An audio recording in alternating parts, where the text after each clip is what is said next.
Hello, good morning, everybody. Thank you for joining me. Great to see so many of you are interested in the ADA, being champions for compliance and accessibility, equal access, or are maybe just desperate for CEU credits. Either way, that's perfectly fine. Thank you for joining us today for the Drinking Fountains and ADA, your guide to compliance. As a bonus, we're going to be doing an overview of touchless hydration options at the end, cover a quick FAQ. So let's get started. Our goal today is explaining the Americans with Disabilities Act, its requirements, how it affects your designs, installation of fountains. Keep in mind as I move through this presentation that the requirements that I'm about to cover apply to a lot more than just drinking fountains, as well as the fact that all of you have state and local laws to adhere to. So ensure that those are taken into consideration as well. On top of this, state and local standards have to be more strict than what's currently in place at the federal level, which is what we're covering today. We're going to focus on the federal standard. Moving on, my name is Justin Dunn. I am the product specialist and trainer at Haws. My information is there on the screen. Samantha Hoke, our regional sales director in the East, is also with us. She's going to be speaking to the poll questions and presenting the questions at the end. Behind the scenes is Danielle Rizzuto. She's our new marketing person, so we're very happy to have on the team, and she's making sure that this doesn't go up in flames behind the scenes. So during the presentation, at any time during the presentation, post any questions that you might have using the control panel. Any questions, well, actually, we're not going to do a Q&A at the end of the presentation. We're going to collect all of those questions. I'm going to take my time, put together a document that will have your questions and the answers and everybody else's. So we'll have a full document that you can use and take with you and keep, that will have all of the questions, all of the answers for the presentation, and allow me to a little more time to talk ADA and stuff like that with you. So launch or submit those questions whenever you have them, as soon as they pop into your head, and we'll collect those and we'll get those back to you in the follow-up email. Speaking of the follow-up email, it's going to be sent within about 24 to 48 hours after the presentation. It's going to include the on-demand recording, the presentation slides, additional support material, CEU instructions. Very important. The follow-up email will have the instructions for how to claim your CEU credits. So through the ABIH, AIA, ASPE. So just make sure to follow those instructions and we'll get you those credits. So just to give you a little bit of history before we really dig into the ADA on Haws, our founder, Luther Haws, invented the modern day drinking fountain in 1906 and formed the Haws Sanitary Drinking Fountain Company in 1909 in Berkeley, California. Given our company's history with hydration, innovation, we think we're pretty uniquely situated to present this information to you. So I hope you enjoy it. Luther was actually working as a sanitation inspector in Berkeley, California, when he had the thought to invent a device that would prevent users from putting their mouth on the device used to take a drink. And now public fountains before the first bubbler head, they were pretty typically a constantly running fountain, which isn't that uncommon today in the rest of the world, or a spigot that sometimes had a cup attached, and you could get a really fancy cup and a really fancy chain, but at the end of the day, you were still taking a drink, dropping the cup, and leaving it for the next person to put their mouth to, and you don't know what people were doing with that, and that was pretty gross. But lucky for us, Luther put his mind to the task and he created a solution to solve that problem and greatly improved public sanitation, which is, I mean, a pretty hot topic right now. I mean, we're all trying to be safe and we're all trying to adapt to what's happening in the world and to keep each other safe, you know. So moving on, our today's agenda, overview of the ADA legislation for drinking fountains, common ADA installation issues, which we like to collect here. So we have really great examples of fountains that we have found that are in pretty poor shape, poorly installed, and need to be redone. An ADA FAQ, ADA compliant drinking fountain and bottle filler installations that will be kind of interspersed throughout the presentation. The FAQ, and then we'll have a touch-free product overview at the end of the presentation for you. So before we move on, we are launching poll questions throughout the presentation. These greatly help us to improve this product, the webinar, and to help us continue to provide something that is useful to you. So if you don't mind participating, we greatly appreciate it. And Samantha is going to talk to the first poll question here. Thanks, Justin. Appreciate everyone spending maybe their morning or their afternoon with us, depending on what part of the world you're in. As Justin mentioned, we'd like your participation in these polls. We've got about 5 throughout the webinar. So we'd like to know first, what is your role when it comes to drinking fountains? If not applicable, please don't respond to the poll. Otherwise, please let us know if you are specifying this type of product. Are you recommending it? Are you the one purchasing it? Do you happen to be the person maintaining this type of equipment, or do you not have a role? We'll typically allow 30 seconds to 45 seconds for everybody to participate, so there may be a little dead space here for just a second. We'll get back to the presentation in a minute.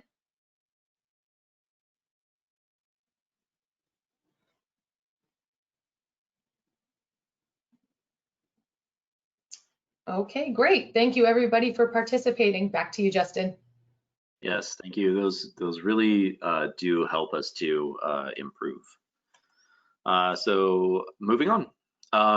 But as we go through this too, be forewarned. I've locked up the 3 animals in my house, my 2 dogs and my son. So hopefully they won't be making any noise in the background, but in today's world, we're all kind of working from home and working remote and doing all this stuff. And that's one of the things I've kind of gotten pretty good at navigating. But if you hear any weird noises in the background, that's one of them.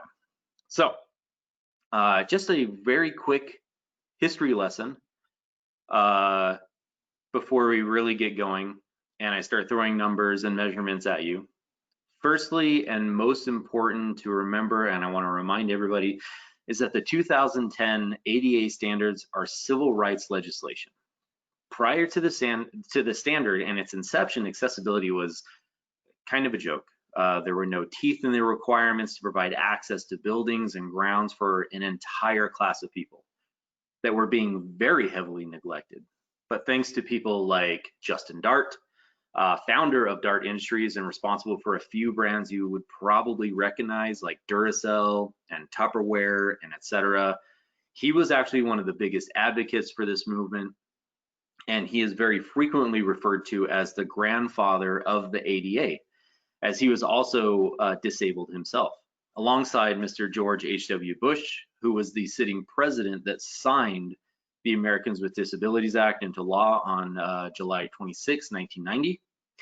And this new act granted reasonable accommodations to people with disabilities, and it prohibited discrimination based on those people's disabilities.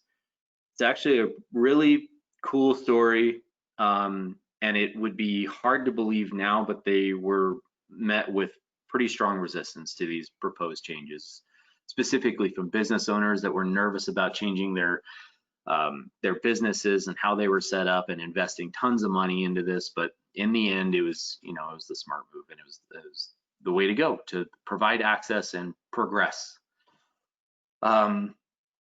And with all that said, let's get into it. The Americans with Disabilities Act, 28 CFR Part 36, Title 3, regarding public accommodations and commercial facilities and its requirements are enforced by none other than the Department of Justice.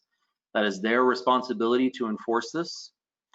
Title 3 is going to be our focus today. The following are the key sections of the standard pertaining to drinking fountains. their compliance. Also remember that Danielle is going to send out these slides to everyone after the presentation so you can reference them later. And quickly, because I always get asked this, Title II covers state and local government. Title I has more to do with anti-discrimination for disabled employees, because that always ends up coming up after the fact. But our focus is going to be Title III. Okay, so 36.401 and 403 under new construction and alterations basically gives us a list of priorities when making alterations to provide accessibility in a facility. And you're going to notice that in this list, drinking fountains takes a pretty high priority, even over accessible parking, the entrance, the route, restrooms, public telephones, fountains, as well as parking, storage, and alarms are all high priority items and basic human necessities when we're navigating the world and we're out and about. These are things that we have to have access to. So all walks of life, all people everywhere need water. And that's right at the top of the list, along with things that we need to survive. And we need to ensure that it's accessible to everybody, and we don't single anybody out as a group that just doesn't get to have access to this basic human need. So let's see here. Oh, there it goes. Sorry about that. I had a little hiccup there. Okay, so application and administration, Chapter 1. Chapter 1, Section 102 just lets us know that this document contains both adult and children's requirements based on the anthropometrics, which is just a fancy word for measurements of the human body. Children's are defined as age 12 or younger in the ADA. I've got examples later on in the presentation for both adult and children's height type equipment. This section explains that there is one fountain, typically a high side fountain, or where there is one, that there have to be two fountains. So if you have one, you automatically have to have two. Local building codes basically determine the number of drinking fountains that have to be installed based on occupancy. This simply states that there must be a high fountain and a low fountain. What most people don't understand is that the low side fountain is not the only one that's designed for people with disabilities. The high side fountain is also a disabled accessible fountain designed for those with bending and stooping disabilities that may have to use a walker, cane, or crutches, and may not be physically able to utilize the low side fountain. Other than aesthetics, drinking fountains are not really designed for able-bodied people. It's reasonable to assume that if you are able-bodied, that you can take a drink of or from whichever fountain that you choose. So they're not really designed specifically for the able-bodied people. They're both for accessible situations. So if you're installing a single fountain in your facility or in a park, you have to satisfy this ADA requirement and install a second fountain, one high and one low. They don't even need to be next to each other. They can be separated or on either end of a hallway, but they both have to be present and they both have to be accessible. 211.3 is referred to as the 50-50 rule. That's an easy way to remind it. And it just simply states that half of the units installed shall be high fountains and the other half of the fountains shall be low fountains. So for example, if you are installing 6 new fountains in your building, you wouldn't be able to do 4 high fountains and only 2 low fountains. You would have to provide 3 high and 3 low, 50-50. The exception to this rule is where the number of fountains that you're installing yields a fraction. So in another example, given the previous requirement, we'll assume that you have met the minimum number of drinking fountains for the property and you've decided to add another one. You want to tack one on near the restrooms. This gives you 7 fountains. So that 7th fountain, that fraction, can be either high or low. It's entirely your choice, so long as you have the 3 high fountains and 3 low fountains. Most buildings end up just rounding it out and buying another high-low unit, so you have 8 anyways. But if you have that situation where you have an area you want to tack on another fountain and it's an odd number, then you can choose whether that one is high or low. It's entirely up to you. But the rest have to be one or the other. In chapter 3, we start getting into dimensional and mechanical elements. And you're going to hear me use the term elements a lot through the rest of the presentation. An element can be any of the devices that we're trying to grant access to. This can be a drinking fountain, a phone, a fire extinguisher, baby changing table, etc. Many of the measurements we're about to go over apply to every single one of these elements, and not just fountains, but our focus is really drinking fountains today. This is one of the most important measurements that you can remember, and very frequently the section being violated in tear-outs and reinstalls. 305.3 and 305.5 detail clear ground space to accommodate the wheelchair underneath the fountain. This is allowing an approach that is unobstructed to the fountain. You must provide a 30 by 48 inch or inches of clearance underneath the element, which is just larger than your typical adult-sized wheelchair, giving the user clear space for the wheelchair and their approach, and for their hands to maneuver into the space too. If you're in an alcove or something like that, we don't want them bumping their hands into the walls or injuring themselves or making this process difficult in any way, shape, or form. That's just cruel, to be honest. I mean, I don't know why we'd focus on not preventing that. This is one of my favorite examples, and I think it really clearly demonstrates clear ground space in front of an element. In this case, a telephone and a fire extinguisher. 305.5 actually explains that the positioning of this clear ground space, allowing for either a forward approach, like the one you see on the left, or a parallel approach as you see on the right.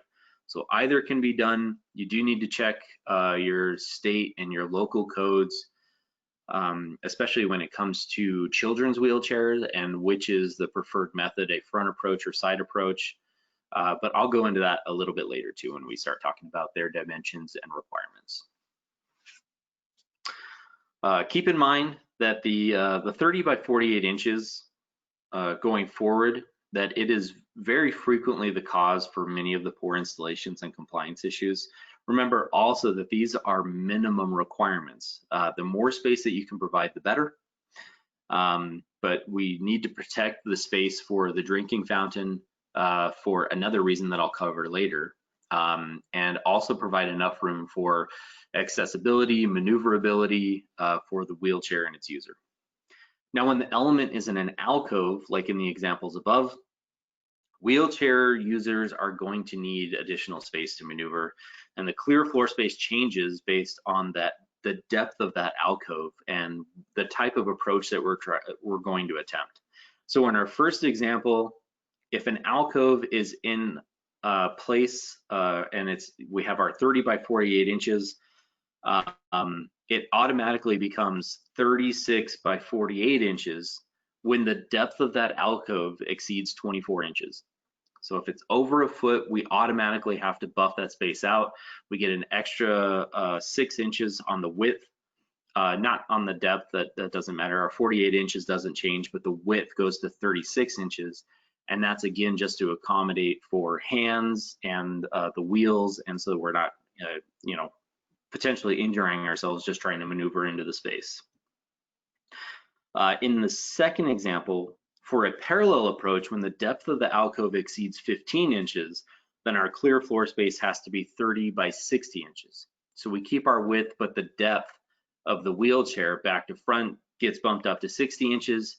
If you can try to imagine how a wheelchair works, the mechanics of maneuvering into that space, it's pretty obvious why each of these gets bumped up in both of these ways, especially when you're pulling into that parallel approach to a fountain or an element in an alcove. You definitely need more space to be able to get deeper into the alcove to access it. Currently, only 2 states that I'm aware of require the use of alcoves. and those are California and Texas. Many other states have followed suit. It just makes sense for these elements to be out of the path of travel, but I'll talk a little bit more to that here shortly. Toe and knee clearance, extending up from the clear ground space that we've been talking about, are toe and knee clearance. So try to think of this clear area, that 30 by 48 inches, as a three-dimensional space. Just like you see in the illustration, our toe clearance is 9 inches from the ground to the bottom of the element, and our knee clearance is 27 inches from the ground up. Obstructions in this yellow highlighted area that you see here are another very unfortunate common compliance issue. I've got some great examples that we found later on in the presentation. This space has to be clear, and it includes any space between the victim's knees. I get a lot of questions that don't think that P-traps or back in the day, I guess, hanging phone books or anything else that would sit between the victim's legs would be an obstruction, but that is also an obstruction. We can't use that space. It may potentially not be available, and without the use of your legs, you don't need to be trying to maneuver your legs to accommodate for an obstruction that somebody's put in under an element. So it has to be completely clear all the way across. Next up is our poll question number 2. Samantha, if you'd handle that. Thanks, Justin. We'd like to know, which brands do you typically specify the most, or that you might have in your facility in relation to drinking fountains? Would it be Haws? Are you familiar with LK, Halsey Taylor, Oasis, or maybe some other manufacturer, or none of the above?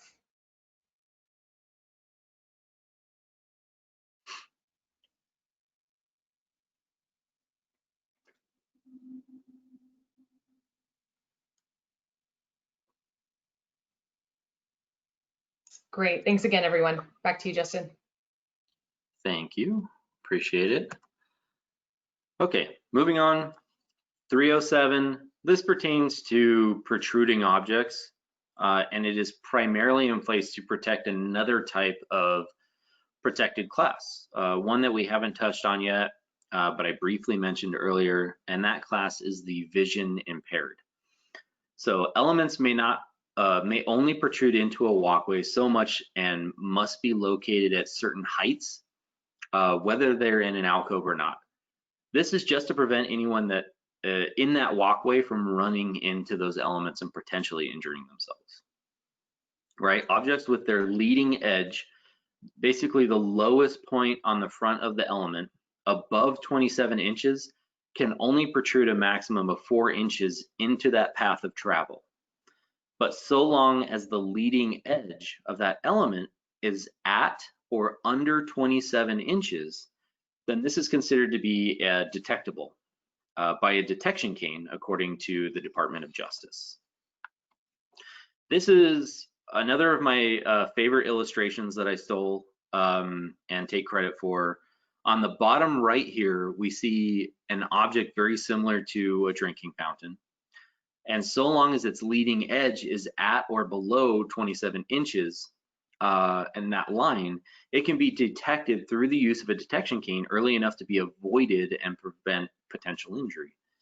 This fountain and any other element, so long as it's meeting the 27-inch requirement, can protrude any amount into this space. It can come out as far as it needs to because it can be detected, it can be found and avoided.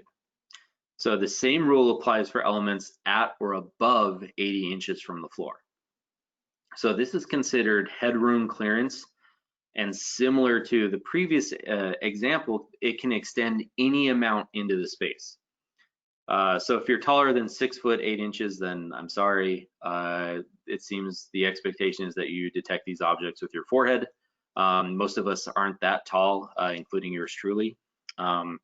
But these measurements and requirements were based on average human anthropometrics, and they didn't take exceptions to those averages into account, really.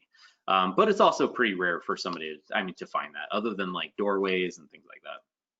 On the left, we have an object sitting above the 27 inches and below the 80 inches, and as such is not above headroom clearance and can't be detected by a cane.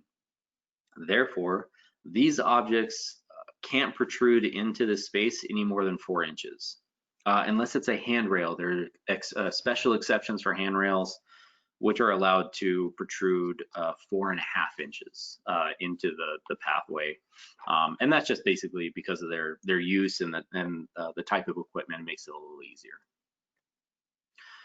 Now, I'm going to use our 1011 high polished HPS and SK3 cane skirt just for the next example. This is a dual high-low unit, typically installed in like your high traffic, like customer facing areas. Because of its, it's mirror finished and it looks really great. And it's a great example of what your typical high-low ADA installation looks like. The SK3 cane skirt is what we need to discuss here, where drinking fountains can't be alcoved out of the path of travel. A cane skirt has to be used to lower that leading edge of the high side fountain to the 27 inches, right? We can't make an exception for one side over the other, because you could be coming from either direction. So we have to lower that edge to 27 inches to match the other fountain so it is also detectable. So when using a detection cane, typically if you're unassisted, you're generally following what's referred to as a shoreline, or outermost edge of a space. Since the visually impaired may need to detect something on either side of the room, they may be traveling in either direction, and without the cane skirt in place, it'll be more likely that we're going to have an incident where people run into the high side of the fountain or have a difficult time finding or detecting it, which is why we use the cane skirt. Many states still don't fully utilize alcoves, and until they do, cane skirts are the answer. And for those states, they still don't fully utilize cane skirts, and it's required. You need to have this type of device in place if you don't have an alcove, so that these devices are detectable, they're easy to find, and we can avoid potential injury. We're not trying to make an obstacle course here, right? We don't need to make this any harder than it needs to be. Section 308 covers reach ranges. Another important requirement when something like a bottle filler is installed, or when things like baby changing stations are installed. So the slide is pretty straightforward. If your reach is unobstructed, like in the photo on the left, then you have a 48-inch max and 15-inch minimum reach range. Any buttons, handles, sensors, etc. have to be located within this range. But as soon as we introduce an obstruction, our reach ranges are diminished, obviously.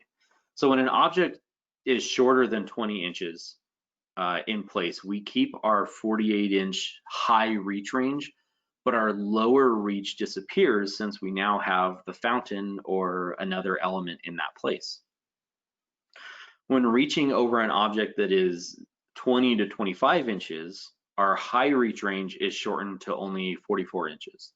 Generally speaking, drinking fountains are shorter than 20 inches, so the middle example will be what our reach ranges are going to be. Usually, remember, we want to make things as easy as possible, and we don't want to create a challenge for the disabled person. This is just it's a DOJ advisory, and basically it defines reach ranges for children based on age range. So remember that children are defined as ages 12 and under in the ADA. It's reasonable to think that if you're 12 or over, you're at a height anthropometrically that you are capable of getting your own drink at a fountain. These reach ranges apply to both forward and parallel approach to an element. So starting on the left, ages 3 to 4 have a high-low range of 36 to 20 inches, 5 to 8, 40 to 18 inches, and ages 9 to 12 have a 44 to 16 inch reach. Obviously, As they grow, their arm reach is going to grow, as well extending their reach. Ages over 12 are just expected to utilize adult height drinking fountains. The only places you'll typically find these in use is in a school system, daycare facility, and the like, where many children are supervised but by fewer adults. In public, the expectation is that basically an adult is present to assist the child with using fountains or other elements. So it's actually pretty uncommon to find children's height drinking fountains unless it's in one of those areas, because that expectation is there that if you're with an adult, they're going to assist you. Or I would hope so.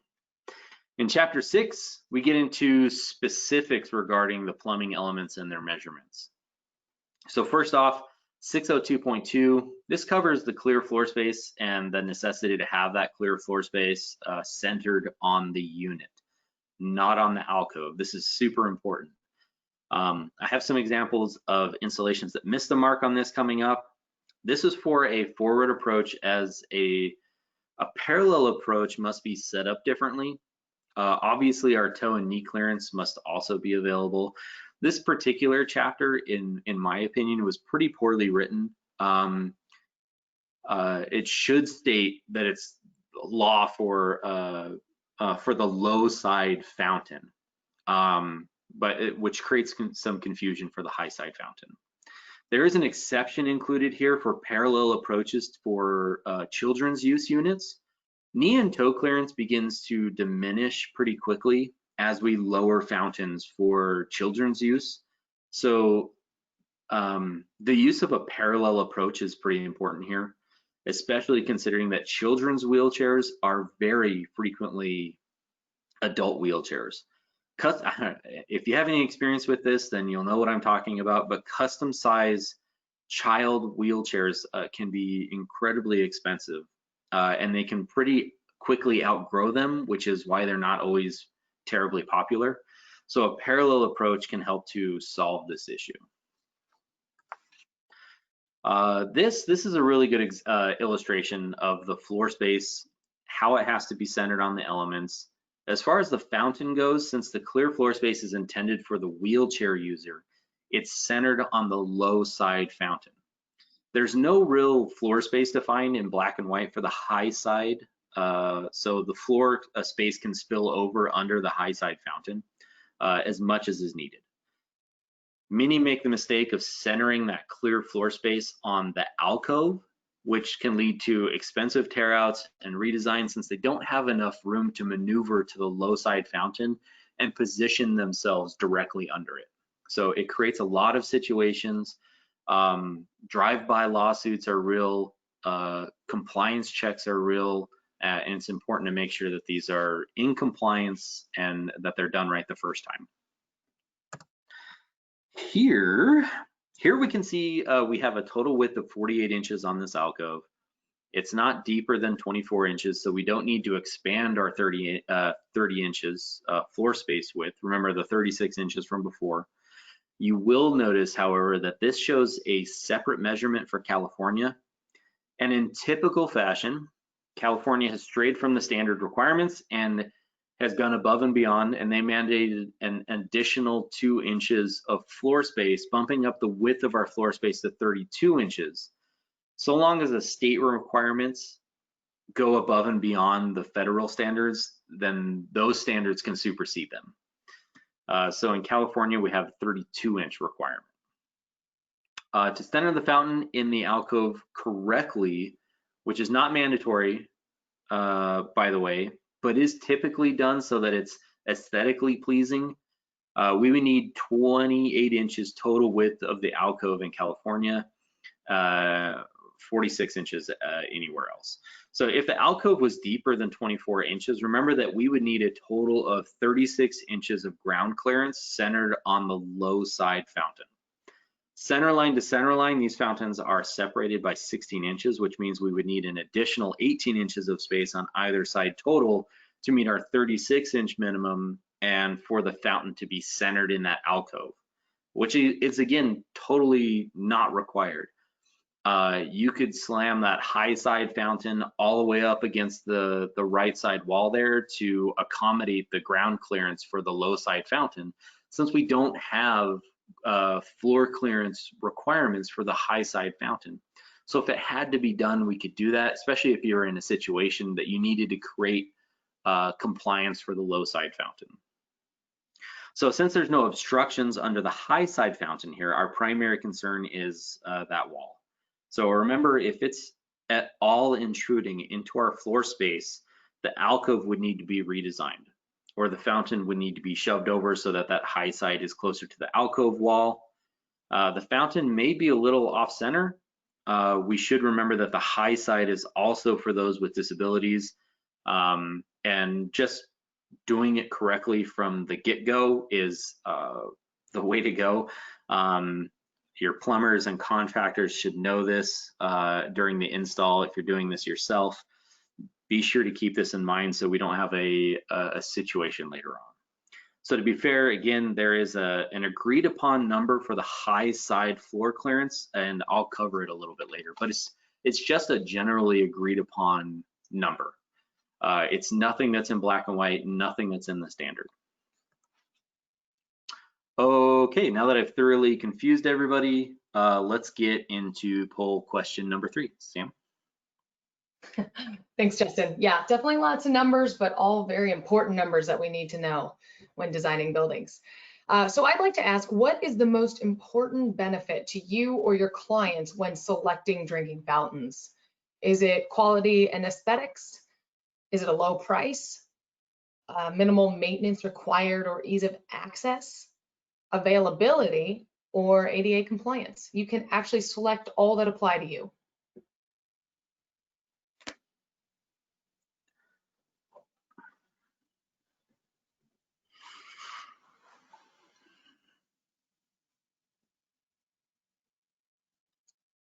Great, thanks again. Back to you, Justin.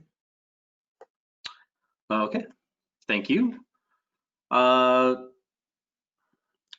Oh, here we go. Okay, so this is an excerpt from the California Building Code.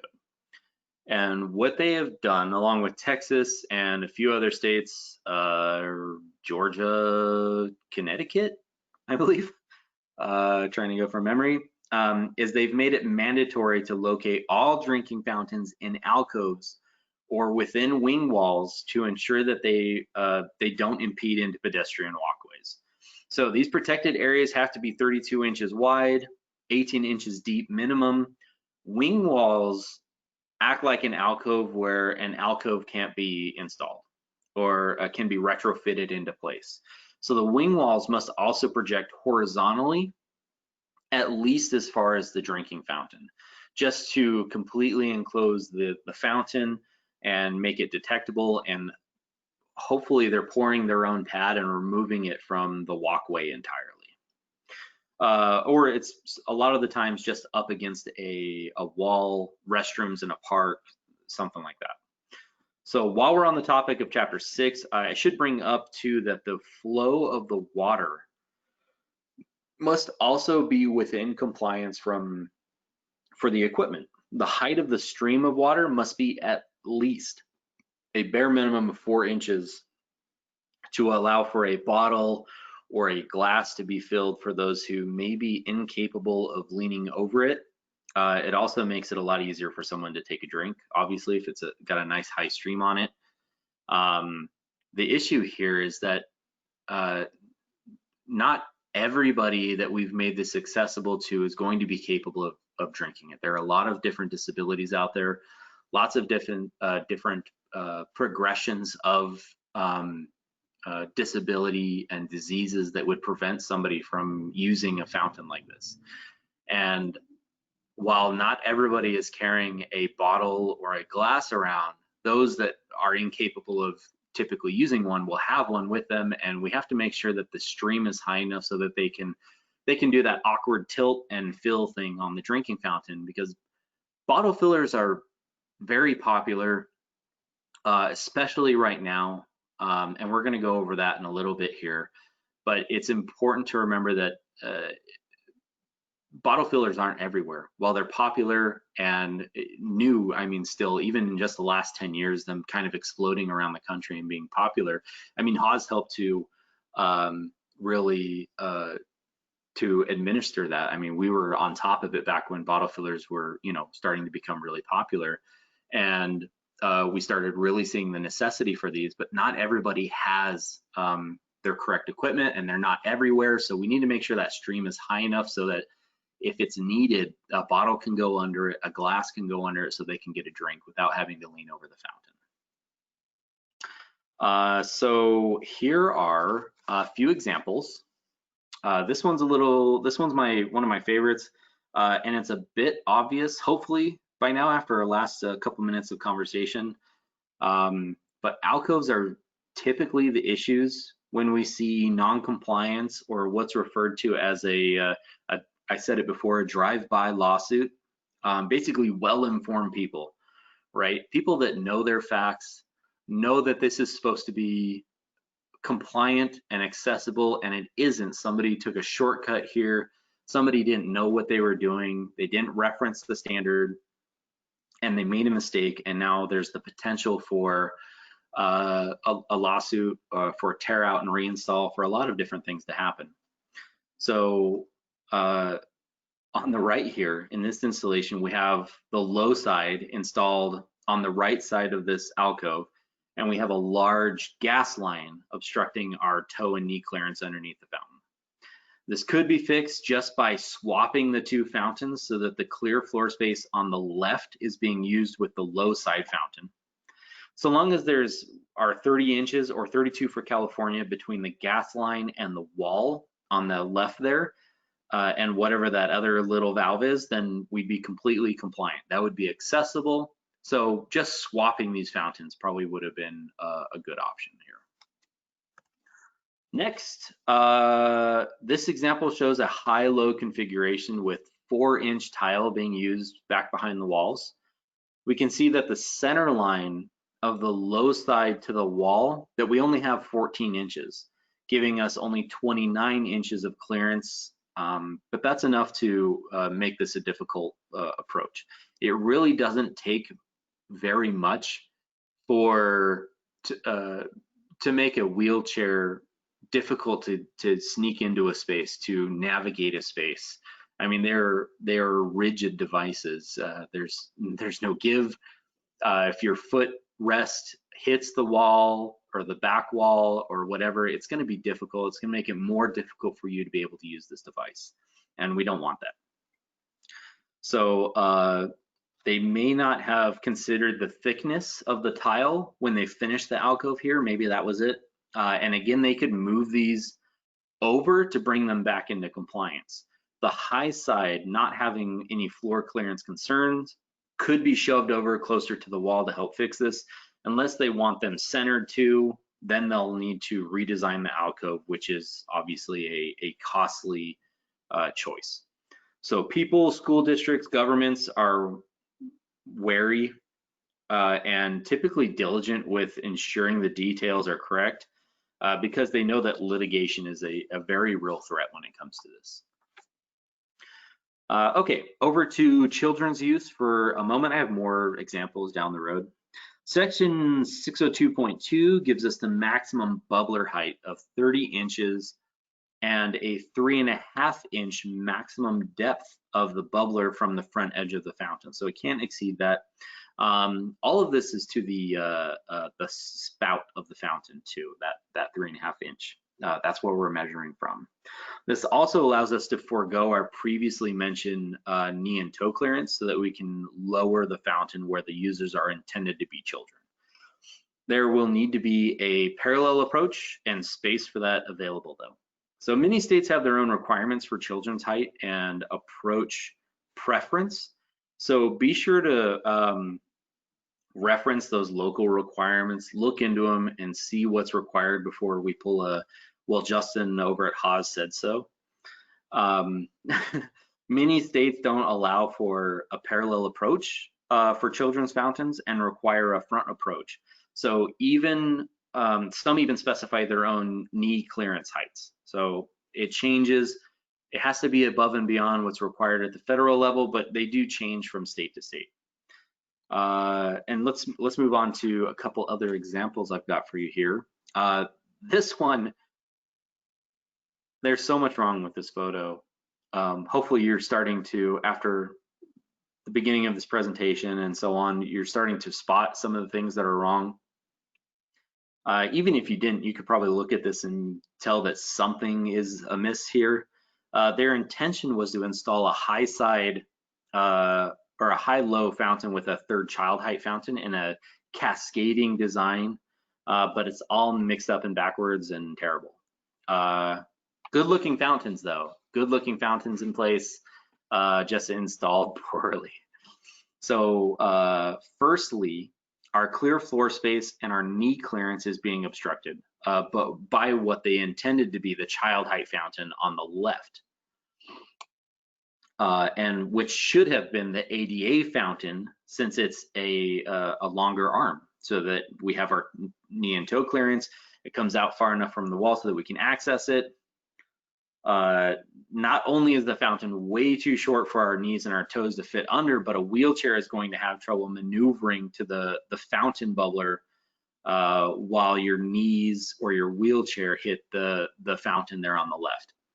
So that center fountain meant to be the ADA fountain, but it really should have been that fountain on the left that was used for ADA. The high-low combo unit on the left should have been installed on the right, with the single fountain on the right installed on the left side, with enough room between it and the center fountain to meet our 30 inches. So I'll show you how this is done. I'm going to use our 1501, 1311 for this example. These are like enameled cast iron fountains. These things always remind me of like schools, medical facilities, and things like that. They're always like super clean looking, and I always had these in my school, so they automatically bring back those memories for me. Here is basically the mirror image of the example that I just showed you, but compliant this time. So the 1311, the high-low unit, is installed on the left as the standing and the ADA fountain in the middle, with our 22 inches of space between the center line of the center fountain and the child height fountain, which is giving us plenty of room for our clear floor space and plenty of room for that wheelchair to maneuver into that space and to utilize the fountain. So a little better picture here. You can see our 30 inches of space underneath the high side fountain on the left, which doesn't matter because we don't have any clear floor space. The child height fountain, perfectly accessible, a little further away from the center line, but giving us our full 30 inches of width. Remember, depending on the state too, California specifically, we'd have 32 inches necessary though. So our center line to the child fountain would actually be 16 inches, right? So we'd have a total of 32 either way. So, but that's how you would do it compliantly right there. Here's a good outdoor example. This is our 3300 FR. You can tell by the buttons that are on it. This is a freeze resistant unit, uses air valves to retrieve water from the ground where it's not going to freeze. So if you ever see those buttons, sometimes I see kids get impatient and they'll like push the button like really quickly and no water comes out and they're like, what, it's busted. But you're pressing it, it's pushing a little diaphragm, the air is going down into the ground and releasing the valve, the Berry valve there, and the water is traveling up to the bubbler head, and it like self-drains so there's no water in the fountain for it to freeze, right? But typically you only run into these like, you know, northern United States, especially Canada and places like that. So you can see here that we measured the clear floor space is obstructed. One might be able to pull off like a hybrid parallel / forward approach to get a drink, but we don't want to see people have to improvise to get a drink of water. This needs to be moved away from the wall. If a field inspector or just an informed disabled person were to find this, it would mean a tear out, reinstall, and someone might have to leave feeling pretty thirsty. Here's another example for outdoor compliance. This fountain, for example, has an adjustable arm that can be adjusted for either adult, ADA, or child height arms. They can just be switched. So these are incredibly common in public parks, especially because of their ability to accommodate both ADA and children's height. So when installing these fountains, consider the approach and the direction of the bubbler head because they're important factors for ensuring compliance. How am I supposed to approach this? Where am I supposed to stand? And is there enough room? So each of the following examples are going to be compliant. I'm just going to show you what it looks like. So above, we have that 3150 installed.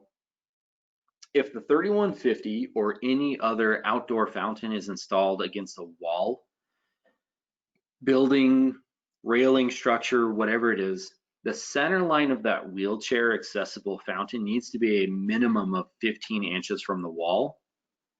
And that's to give us our 30 inches of clear ground space. And we'll of course need 48 inches out from the base of the fountain to allow for easy access to the fountain. Hopefully nobody is surprised by this, but it doesn't take very much for it to make it difficult to utilize drinking fountains from a wheelchair. So same as indoor installations, we need to have our available knee and toe clearance available under the fountain as well.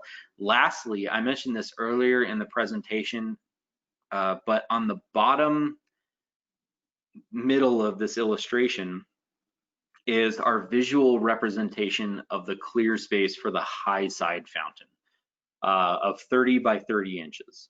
Again, this is not required, but it is a generally agreed upon space necessary for accessibility. And since it's intended for those with stooping or bending disabilities, then we need to assume that walkers or other devices may be used, and then they need a certain amount of space available to access the bubbler head.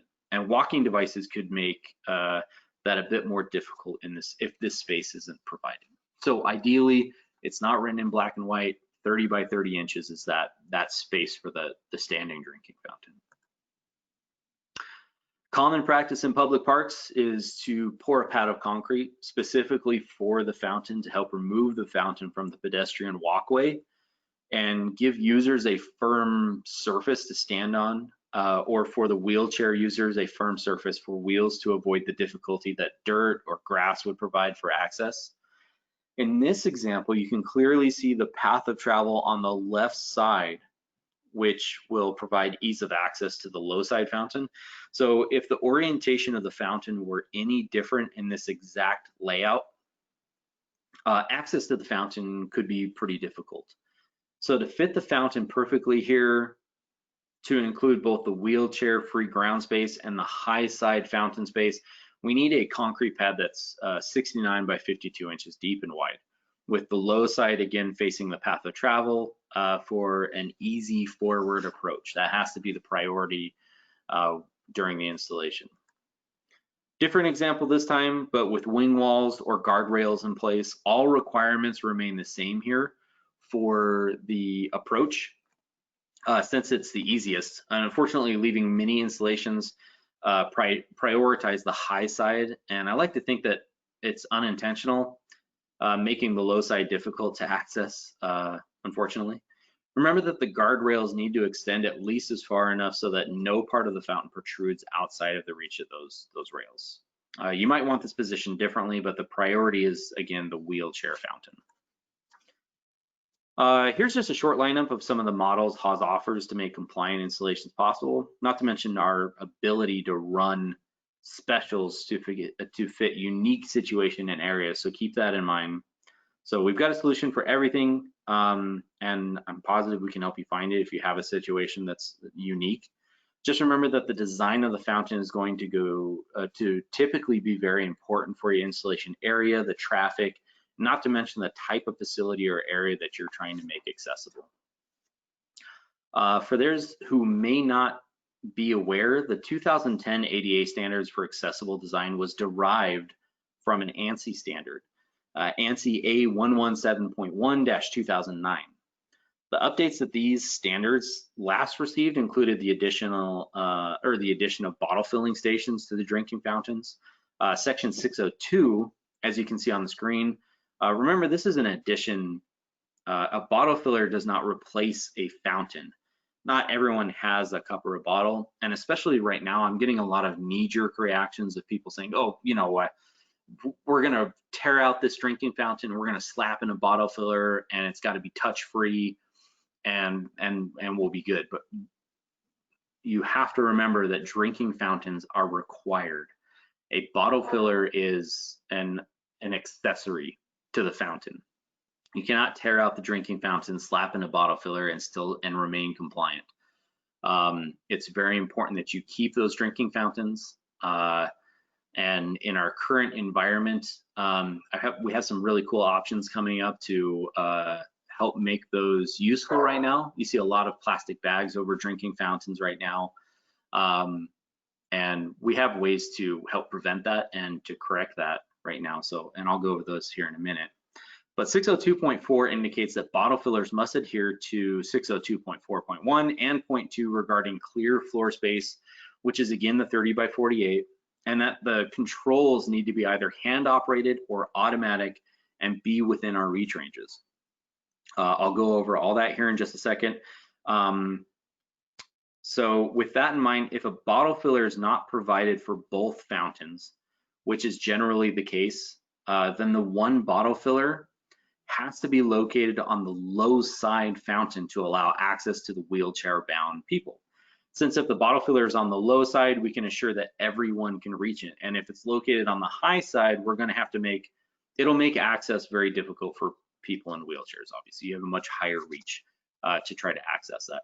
2 bottle fillers is perfectly fine though, especially in high traffic areas or where fountains are separated by some distance, colleges, things like that, where you have tons of people in the hallway trying to, grab some water before class or whatever. Lastly, if we need to ensure clear floor space and that the controls are within the appropriate reach ranges, whether a fountain is in place or not. Next up, I'm just going to use our 1920 bottle fillers on the screen for the next few examples.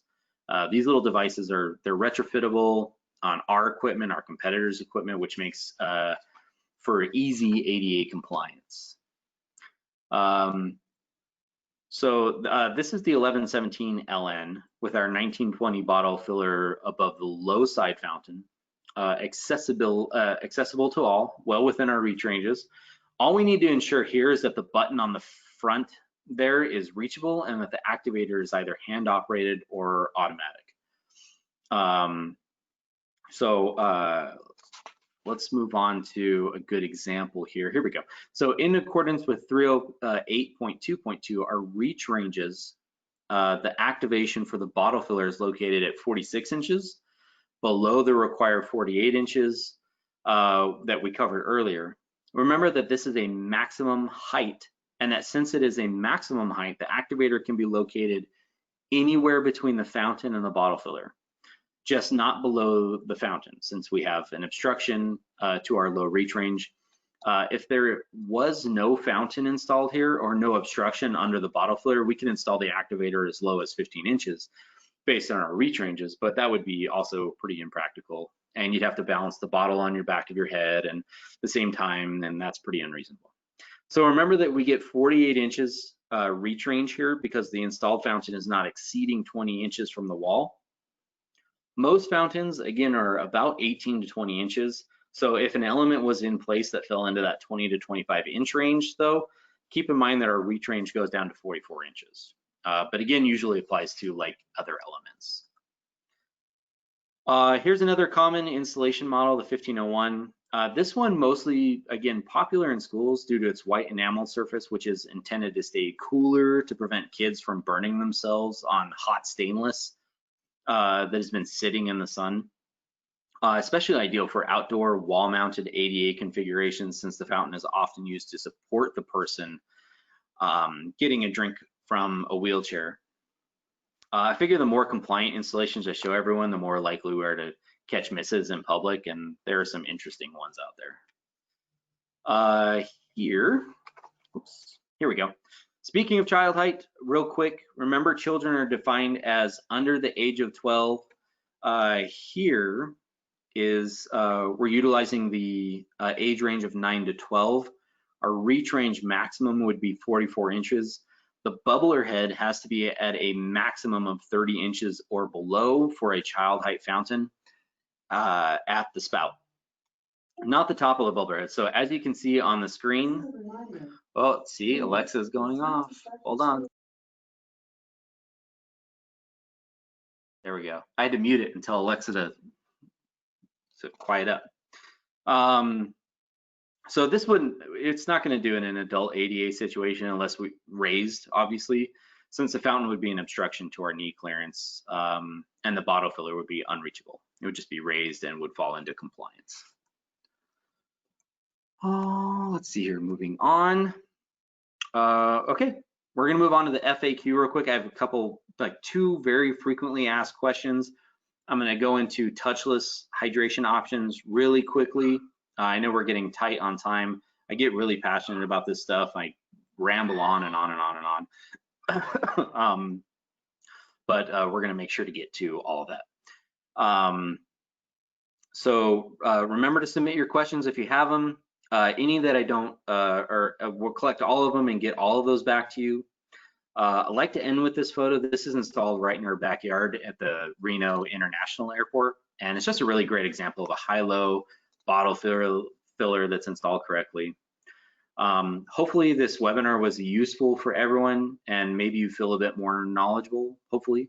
Remember that equal access is to this day not always taken into consideration. So take the information you've gotten today and help to be advocates for its awareness. We've got our last poll question, the FAQ, and our information and the touch list here coming up. So, but they won't take too long. So poll question number 4, Samantha. Second to last poll question, Justin, just to correct you. Second to last poll question, everybody. Second to last poll question. What percentage of your time do you, what percentage of time do you specify a bottle filler when specifying a drinking fountain? 75% or more, 50 to 75, 25 to 50, just a quarter of the time, or not at all? I'm sure these answers are a little bit different nowadays in the last couple months. It certainly seems like there is a major shift from just your typical drinking fountains to ensuring there is a bottle filler in addition. And to back up what Justin was saying, the CDC actually put out a notice recently reminding everybody that even during times like a global pandemic, a bottle filler cannot replace drinking fountains. So for those of you who may be thinking, let's rip out the drinking fountains or let's not specify drinking fountains anymore, I caution you to not stray away from the ADA standard because it is a requirement. So anyway, I won't go on. Off to you, Justin. Yeah, don't get yourselves into trouble. We want to make sure everybody understands that you still have to have that drinking fountain. And I've gotten so many calls where they're like, hey, I need a touchless bottle filler. I'm tearing out the drinking fountain.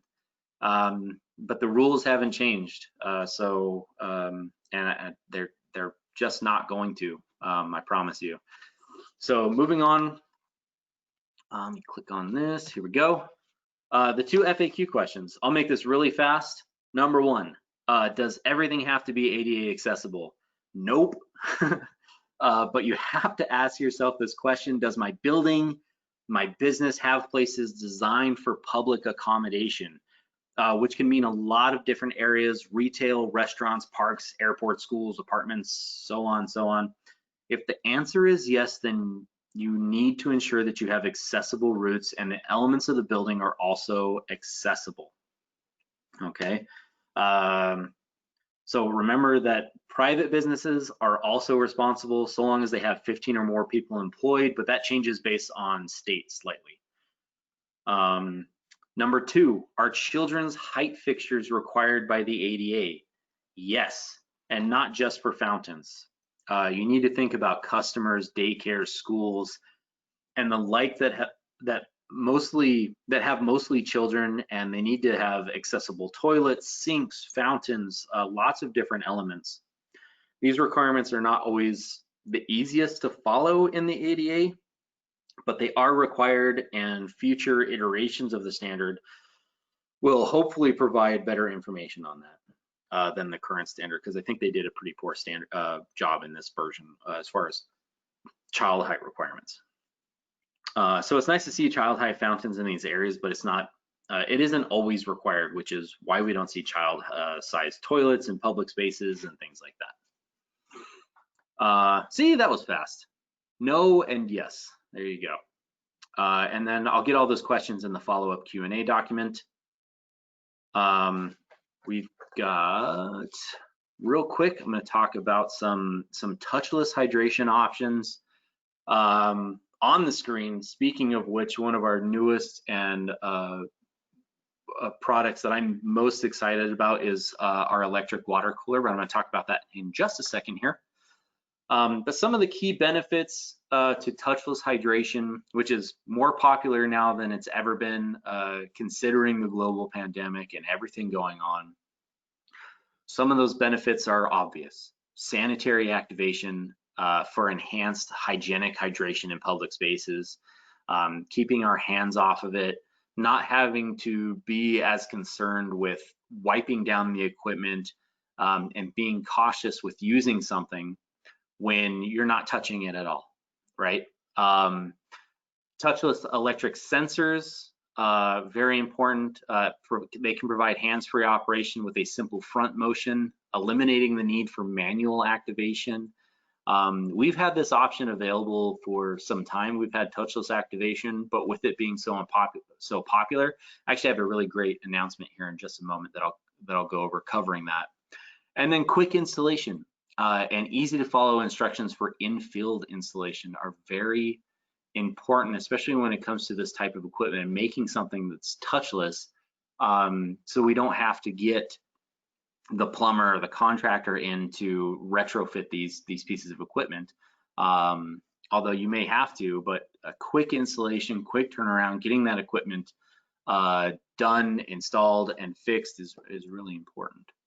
So the electric water cooler, again, one of my favorite new toys over at Haws that has been growing in popularity so quickly. Assembled in the US, CSA compliant, ADA compliant. Some of the key features include a touchless, completely touchless bottle filler sensor. It eliminates the spread of germs, promotes the use of reusable bottle options, which is very important. It has an available industry-leading 3,000-gallon NSF filter, above and beyond what you're going to find anywhere else, which is just going to make high traffic areas, maintenance tickets, and things like that a breeze. So 100% water content flushed in this too. It has an auto purge that helps prevent Legionella buildup and ensure fresh water with every single use. It's designed to effortlessly retrofit over our competitors' models. So if you're doing a tear out or reinstall, you want to get something that's touchless, something that's new, you're reinventing the space. This can retrofit directly over most current installed drinking fountains, or electric water coolers, I should say. Progressive design, obviously, I mean, the thing looks amazing. Huge clearances to make the filter replacement and maintenance a breeze. You also have that huge open space for the bottle filler. So there's little to no chance that you're ever gonna have to touch this. You see a lot of bottle fillers with a recessed area for the bottle filler nowadays, which could harbor bacteria and things like this. Has nice open design on this. Very quiet operation, especially if it's going to be near meeting rooms or in the office and stuff like that. Proprietary electronics for enhanced LED communications, and then built standard with the smart energy savings capabilities too, which are incredible. And if you need follow-up information on this, let us know. We'll probably include some in the follow-up email. The 2000 series, we've had this available for some time. It keeps getting better and better. Also a touchless bottle filler sensor, promoting the use of those reusable bottles.